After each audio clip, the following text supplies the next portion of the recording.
Hier, j'ai profité que ma mère avait perdu conscience pour voler 20 € dans son porte-monnaie. Et aujourd'hui, j'ai mauvaise conscience, j'ai un poids sur la conscience. Vous avez là les deux sens du mot conscience. La conscience morale, avoir sa conscience pour soi, avoir un poids sur la conscience, et la conscience au sens psychologique du terme. J'ai perdu conscience, je suis conscient d'eux. La conscience morale, c'est Jiminy Cricket de Pinocchio.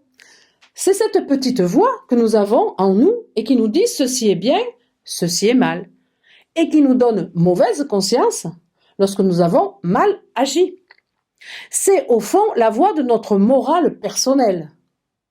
La question qui se pose, c'est d'où vient cette voix? Est-ce que nous l'avons depuis toujours? Est-elle innée? Ou bien l'avons-nous acquise?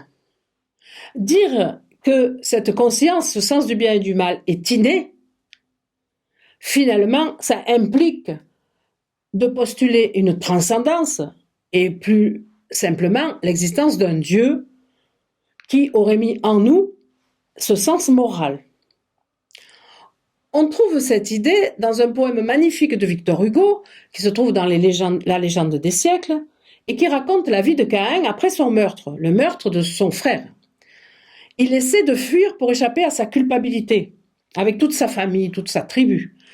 Et il n'arrive jamais à échapper à un œil qui le suit partout dans ce poème. Il le suit aussi loin qu'il aille dans les contrées, les déserts. Il le suit dans la ville fortifiée que sa famille va construire pour le protéger. Finalement, il fait construire une tombe, creuser une tombe, il s'y couche.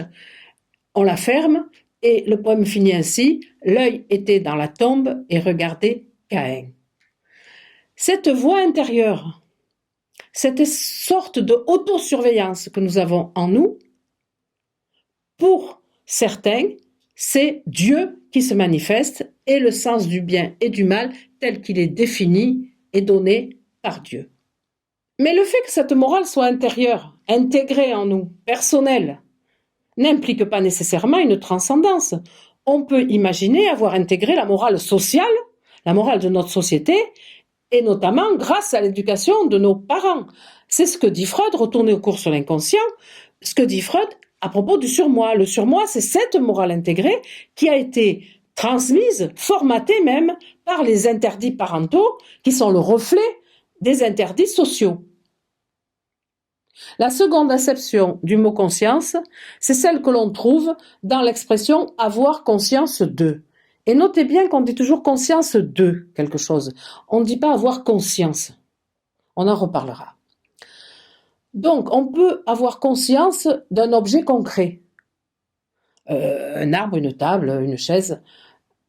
Et on peut avoir aussi conscience, c'est-à-dire une représentation mentale, même si elle n'est pas imagée, d'un objet abstrait. C'est-à-dire non plus ce triangle, mais l'idée générale de triangle, ou l'idée générale d'arbre, c'est-à-dire le concept d'arbre, celui que l'on trouve dans l'expression « les arbres sont des végétaux ». Vous ne voyez pas un arbre en particulier, mais vous avez pourtant une représentation mentale de quelque chose d'abstrait. Vous avez l'idée de l'arbre en général. Mais l'homme a aussi ce que l'on nomme une conscience réflexive, c'est-à-dire qu'il est conscient de lui-même. Il est conscient de sa propre pensée. Il se dédouble, au fond, puisqu'il est à la fois dans ce cas sujet et objet. Là, en ce moment, je vous parle et en même temps, je suis consciente de vous parler, consciente de penser. Je pense que je pense. Et à l'infini, on peut dire que la conscience réflexive, c'est je pense que je pense, que je pense, que je pense, que je pense. Et ceci est, dit-on, l'apanage de l'être humain. Le terme de réflexive renvoie à un phénomène physique, celui du miroir. Le miroir réfléchit notre image. Et lorsque je dis je réfléchis, ça signifie pas je pense au premier degré, ça signifie je pense en étant consciente de penser. Cette assurance de l'existence de notre pensée,